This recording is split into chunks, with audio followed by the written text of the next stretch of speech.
Welcome to Sri Chakra news bulletin లో ముందుగా headlines. Mulugu జిల్లా కర్రెగుట్టలో ల్యాండ్ మైన్ పేలి జవాన్ కు తీవ్ర గాయాలు అయినట్టు సమాచారం.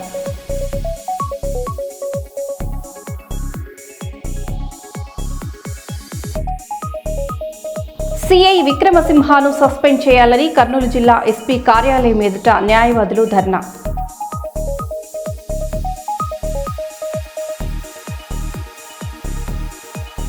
సిసిఐ పత్తి కొనుగోళ్లకు ఈ నెల ఆఖరి వరకు గడువు పొడిగింపు. ఎంపీ గడ్డం వంశీకృష్ణ జోక్యంతో రైతులకు ఊరట.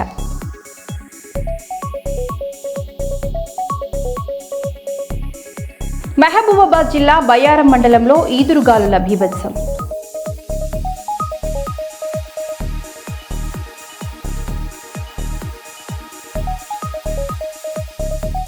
ఆదిలాబాద్ జిల్లాలో ఘోర రోడ్డు ప్రమాదం.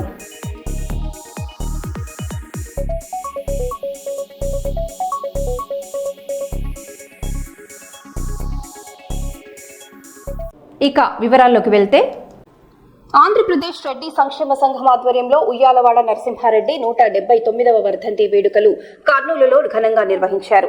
ఎగ్జిబిషన్ గ్రౌండ్ నుంచి ఓర్వకల్ విమానాశ్రయం వరకు భారీ కార్ల ర్యాలీ నిర్వహించి విగ్రహానికి గజమాల వేసి నివాళులర్పించారు.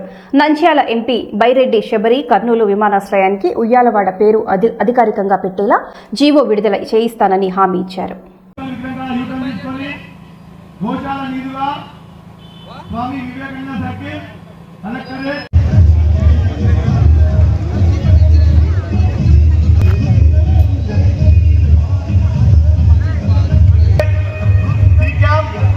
ये बुला निकाले पूजा कार्यक्रम को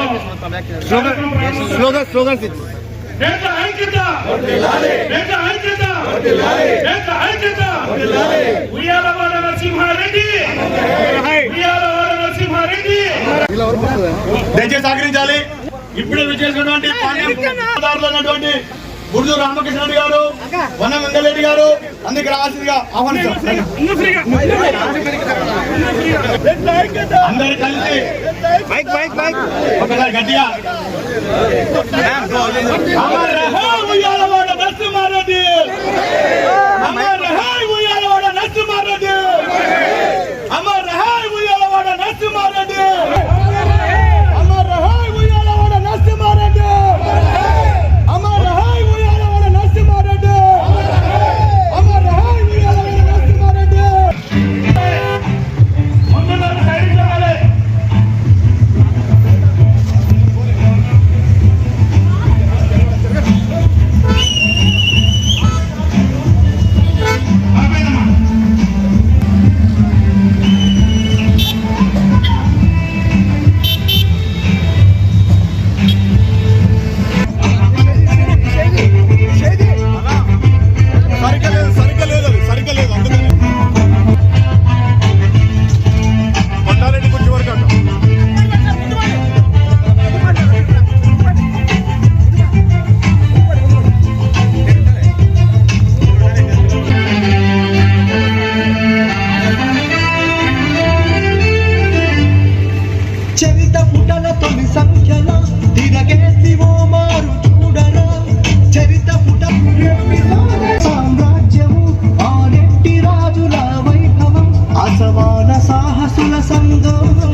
నమస్కారం.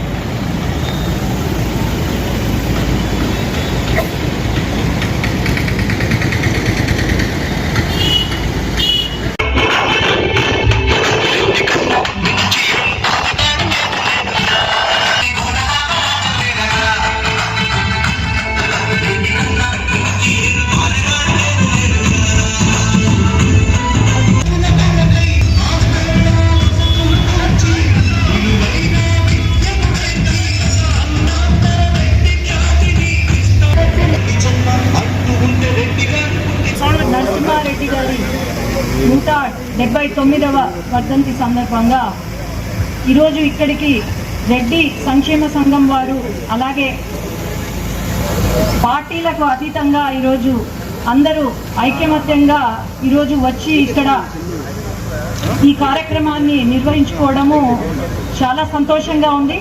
అట్లాగే ఉయ్యాలవాడ నరసింహారెడ్డి గారి తెగువ అలాగే ఆయన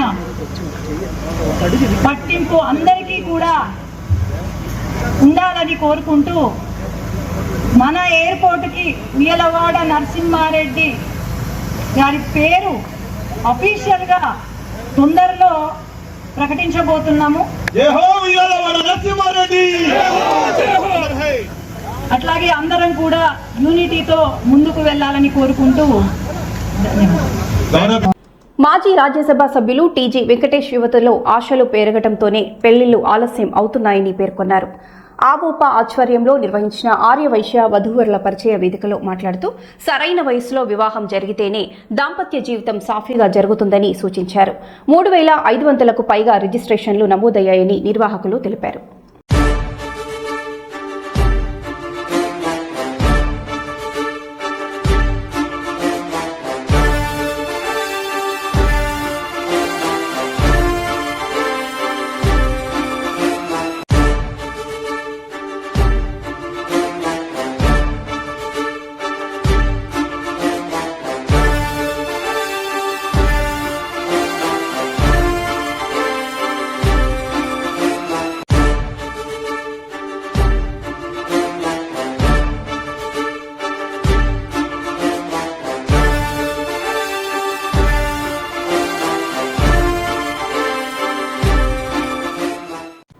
ములుగు జిల్లా సమ్మక్క సాగర్ ప్రాజెక్టు వద్దకు సీఎం యనుమల రేవంత్ రెడ్డి హెలికాప్టర్లో చేరుకున్నారు.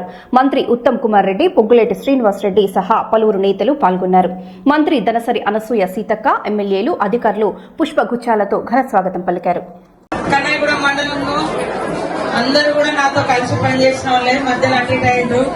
అయినా కూడా మళ్ళీ రాంబాబు గారు, కృష్ణారావు గారు, ఉప సర్పంచ్ గారు అందరూ కాంగ్రెస్ లోకి రావడం జరుగుతుంది. వారందరికీ పేరు పెట్టిన నమస్కారాలు.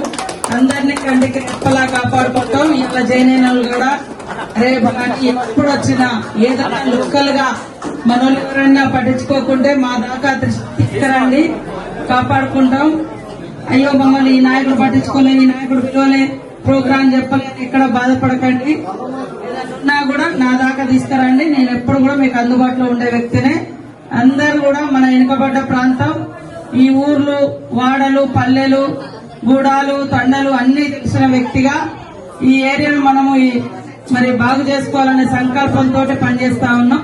మీరందరూ కాంగ్రెస్ లో ఉండి రేపు గర్వపడేలాగా మీ గ్రామాలను అభివృద్ధి చేస్తానని కూడా ఈ సందర్భంగా తెలియజేస్తూ, మరి రేపు వచ్చినటువంటి అవకాశాలను బట్టి మరి అందరినీ కలుపుకొని పోయి మీకు కూడా అవకాశాలు ఇస్తామని తెలియజేస్తూ అందరికీ నమస్కారం. ప్రోగ్రాం కూడా రేపు 2 గంటలకు అందరూ మన తుపాకులు మూలకాడ ఆడ ఉంటే మరి దాన్ని బట్టి మనం అటుపోవడా ఇటు హెలికాప్టర్ కాడికి పోవడా అనేది ఆలోచన చేద్దాం. అందరు అక్కడ భోజనాలు అక్కడ పెట్టు. కొడవటంచ శ్రీ లక్ష్మీ నరసింహస్వామి దేవాలయ పునఃప్రతిష్ఠ కార్యక్రమం భక్తి శ్రద్ధలతో వైభవంగా జరిగింది. రాష్ట్ర శాసనసభ సభాపతి గడ్డం ప్రసాద్ కుమార్ ముఖ్య అతిథిగా హాజరై 12.15 కోట్ల నిధులు మంజూరు చేసినట్లు తెలిపారు. ఎమ్మెల్యే గంట సత్యనారాయణరావు ప్రత్యేక పూజలు నిర్వహించారు. వేద మంత్రోచ్చారణల మధ్య కుంభాభిషేకం, మహాపూర్ణాహుతి ఘనంగా జరిగి భక్తులు పెద్ద సంఖ్యలో పాల్గొన్నారు.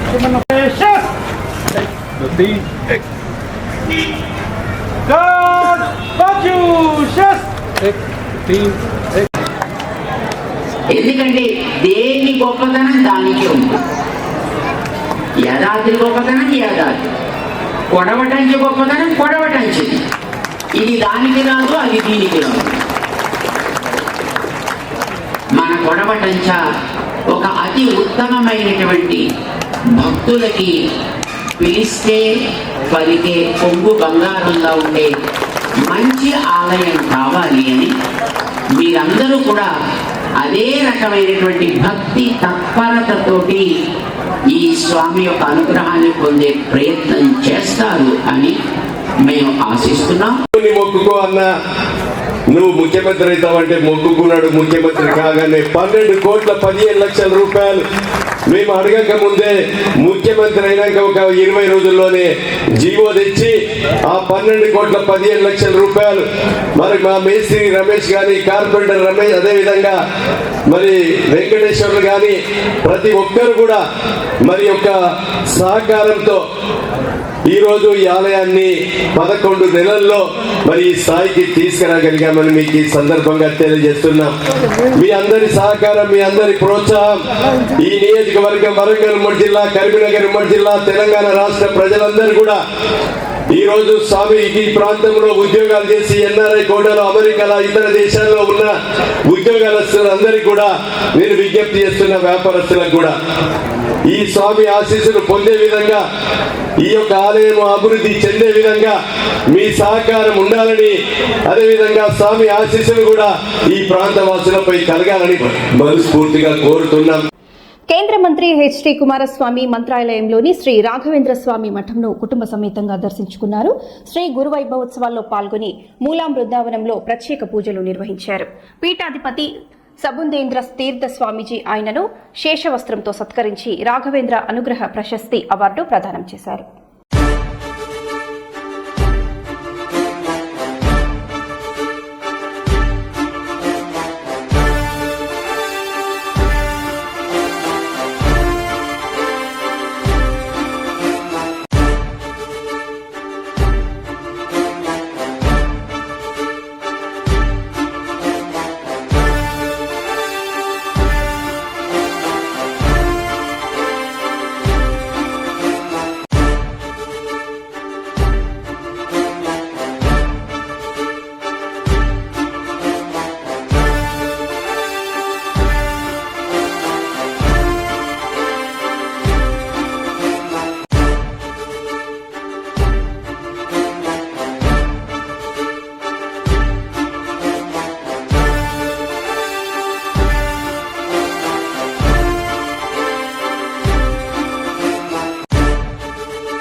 కర్నూలు జిల్లాలో నేర నియంత్రణ చర్యల్లో భాగంగా ఎస్పీ విక్రాంత్ పాటిల్ ఆదేశాల మేరకు రౌడీ షీటర్లను పోలీసులు కౌన్సిలింగ్ నిర్వహించారు. సత్ప్రవర్తనతో జీవించాలని, చట్ట వ్యతిరేక కార్యకలాపాలకు దూరంగా ఉండాలని హెచ్చరించారు. నేరాల్లో పాల్గొంటే కఠిన చర్యలు తప్పవని పోలీసులు స్పష్టం చేశారు.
కర్నూలులో హ్యాపీ సండే కార్యక్రమాన్ని నగరపాలక సంస్థ పునఃప్రారంభించింది. కొండారెడ్డి బురుజు సమీపంలోని పార్కులో జరిగిన కార్యక్రమంలో యోగా, డాన్స్, కబడ్డీ, సంగీత ప్రదర్శనలు నిర్వహించారు. కమిషనర్ పి విశ్వనాథ్ మాట్లాడుతూ ప్రతి నెల 2వ, 4వ ఆదివారాల్లో జరిగే ఈ కార్యక్రమంలో ప్రజలు చురుగ్గా పాల్గొనాలని కోరారు.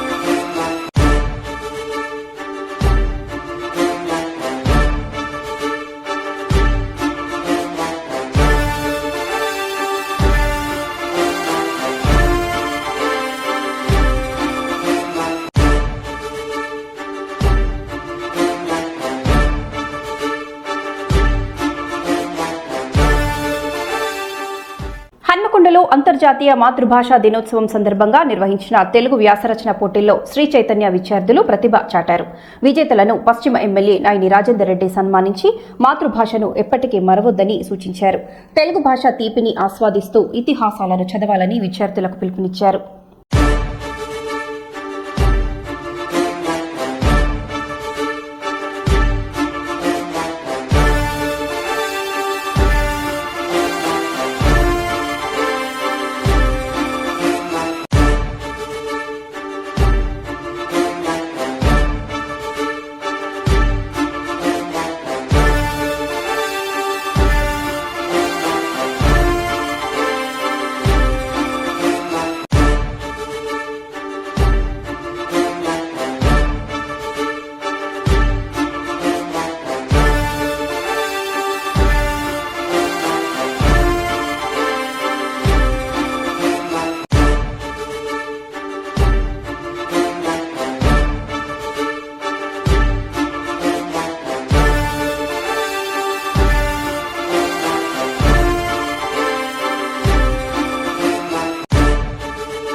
నంద్యాల ఎంపీ బైరెడ్డి శబరి వైసీపీపై ఘాటు విమర్శలు చేశారు. ఉయ్యాలవాడ నరసింహారెడ్డి వర్ధంతి సందర్భంగా మాట్లాడిన ఆమె తిరుమల శ్రీ వెంకటేశ్వర స్వామి దేవస్థానం పేరును రాజకీయాల్లోకి లాగొద్దని హెచ్చరించారు. దేవాలయాల విషయంలో వైసీపీ తీరుపై ప్రజలు గమనిస్తున్నారని, పార్టీ పతనం ప్రారంభమైందని పేర్కొన్నారు. వర్ధంతి సందర్భంగా ఈరోజు ఎంతో ఘనంగా కర్నూలు వరకు ఓర్వకల్లు ఎయిర్పోర్ట్ వరకు ఈరోజు కారు ర్యాలీ, రెడ్డి సంక్షేమ సంఘం వారు కార్ల ర్యాలీ నిర్వహించి ఎంతో ఘనంగా మేము ఈరోజు చేసుకుంటూ ఉన్నాము. అట్లాగే ఈరోజు మనం అందరము గమనిస్తే కౌన్సిల్లో ఏం జరుగుతుంది అనేది చూస్తే చాలా దారుణమైన పరిస్థితి. ఈరోజు దేవుణ్ణి రాజకీయాలకు వాడుకుంటున్నారు వైసీపీ ప్రభుత్వం. మనం అందరం గమనిస్తే వాళ్ళు అసెంబ్లీకి రారు, 11 మంది అసెంబ్లీకి రారు. అసెంబ్లీకి వచ్చిన నిమిషంలో వెళ్ళిపోతారు, లేదంటే దేవుణ్ణి వాడుకొని ఈరోజు రాజకీయం చేస్తున్నారు. వాళ్ళకు అర్థం కాని విషయం ఏంటంటే దేవుణ్ణి రాజకీయాలకు వాడుకుంటే వారు ఎంత పాపం తగులుతుంది అనేది వాళ్ళకు అర్థం కావాలి. ఆనాడు టీటీడీ చైర్మన్గా భూమన కరుణాకర్ రెడ్డి గారిని పెట్టిరు. ఆయన ఆ రోజు ఏమన్నారు, వెంకటేశ్వర స్వామి ఒక నల్ల రాయి మాత్రమే అని ఆ రోజు అన్నారు. ఈరోజు నిన్న ఏదో ప్రెస్ మీట్లో కూర్చొని జగన్ రెడ్డి గారు జీవో 123 అని అంటారు. కానీ అసలు ఏంటి దాని వెనకాల అనేది ఈరోజు నేను అడుగుతున్నాను. ఆనాడు భూమన కరుణాకర్ రెడ్డి గారు వెంకటేశ్వర స్వామి అంటే భక్తి లేదు, ఆయన అసలు హిందువే కాదు. మన అందరికీ తెలుసు కూతురు పెళ్ళి ఏ రకంగా ఏ మతపరంగా చేశారు అని అందరికీ తెలుసు. అట్లాగే మళ్ళీ తర్వాత వచ్చిన వైవి సుబ్బారెడ్డి గారు ఆనాడు గోవింద నామము అనుకోనే బదులు ఆ రోజు జగన్ రెడ్డి రక్షక గోవింద గోవింద అని పలుకుతారు. ఒకవైపు బైబిల్ పట్టుకొని ఇంకోవైపు జగన్ రెడ్డి రక్షక అని అంటారు. మరి మనం అందరం ఆలోచన చేయాలి. ఈరోజు జీవో జీవో జీవో అని కూర్చొని అంటున్నాడు జగన్ రెడ్డి గారు. నేను ఒకటే ప్రశ్న, టీటీడీ మీ ప్రభుత్వ హయాంలో టీటీడీ తిరుపతి తిరుమల దేవస్థానంలో అన్యమత ప్రచారము ఎప్పుడు జరిగింది? అన్యమత శిల ఒకటి టీటీడీ దేవాలయంలో మనం అందరం చూసాము. ఆఖరికి తిరుమలకు వెళ్ళే బస్సు టికెట్ల పైన కూడా అన్యమత ప్రచారం జరిగింది. ఇవన్నీ మర్చిపోయినారా? ఆనాడు 5 సంవత్సరాల కాలంలో గుళ్ళు కొల్లగొట్టారు. మనం అందరం చూసాం, దాదాపు 300 పైన గుళ్ళు. అట్లాగే శ్రీరాముల వారి తల నరికారు. ఇవన్నీ మనం గమనిస్తూనే వచ్చాము. కానీ ఈరోజు ఏమీ తెలియనట్టు మరి దేవుణ్ణి కౌన్సిల్లో ఒక ప్యాంఫ్లెట్ మాదిరే వెంకటేశ్వర స్వామిని ఒక ప్యాంఫ్లెట్ మాదిరి తీసుకొచ్చి చెప్పులు వేసుకొని, మళ్ళీ మేము చెప్పులే వేసుకోలేదు ప్రూవ్ చేయండి అని అంటారు. ఇదిగో చెప్పులు వేసుకొని వెంకటేశ్వర స్వామి ఫోటోని ప్యాంఫ్లెట్ రూపంలో, మళ్ళీ ధర్నా రూపంలో, అక్కడ ఆడవాళ్ళు కూడా ఉన్నారు, మహిళలు ఉన్నారు, రోజు పూజ చేస్తారు, దీపం పెడతారు. మరి వాళ్ళకు కూడా అనిపించలేదా ఇది తప్పు అని? మళ్ళీ ధర్నా అయిపోగానే వెంకటేశ్వర స్వామి ఫోటో పట్టుకొని జై జగన్ జై జగన్ అంటారు, గోవిందా గోవిందా అనకుండా. అట్లాంటిది మనము అసలు వీళ్ళ అండి దేవుడు గురించి మాట్లాడేది? కొంతమంది ఉంటారు, వీళ్ళకు ఒకటే అండి, ఇద్దరు, ఒకరు రౌడీజం చేసేవాళ్ళు, ఇంకొకరు దేవుణ్ణి వాడుకునే వాళ్ళను తయారు చేస్తున్నారు జగన్ రెడ్డి గారు. ఏదో నిన్న డైలాగులు కొట్టారు, ఆంచి తూంచి వేయాలంట అడుగులు. అయ్యా జగన్ గారు, మీరు ఆచి తూచి అడుగులు వేస్తే బాగుపడతారు, కానీ ఆంచి తూంచి అడుగులు వేస్తే ఇట్లనే జరుగుతుందయ్యా అని నేను చెప్తున్నాను. దేవుణ్ణి వాడుకుంటే రాజకీయంగా నాశనం అయిపోతారు. నిజమే, కొంతమంది పిల్ల నాయకులు వచ్చి డైలాగులు కొట్టినారు. ఏమంట హాస్పిటల్కి వెళ్తే మేమేనంట, ఏంది జైలుకి వెళ్తే మేమేనంట, పడుకుంటే మేమేనంట. నేను ఈరోజు ఒకటే చెప్తున్నాను, అవును, హాస్పిటల్కి వెళ్ళినా ఆ వెంకటేశ్వర స్వామి, జైలుకి వెళ్ళినా వెంకటేశ్వర స్వామి గుర్తుకు రావాలా? లేదంటే పడుకున్నా తిన్నా వెంకటేశ్వర స్వామి గుర్తుకొస్తారు. ఇంకా మీ పతనం మొదలైంది అని నేనైతే తెలియజేస్తున్నాను. ధన్యవాదాలు. మరో బులెటిన్లో మళ్ళీ కలుద్దాం. Stay tune.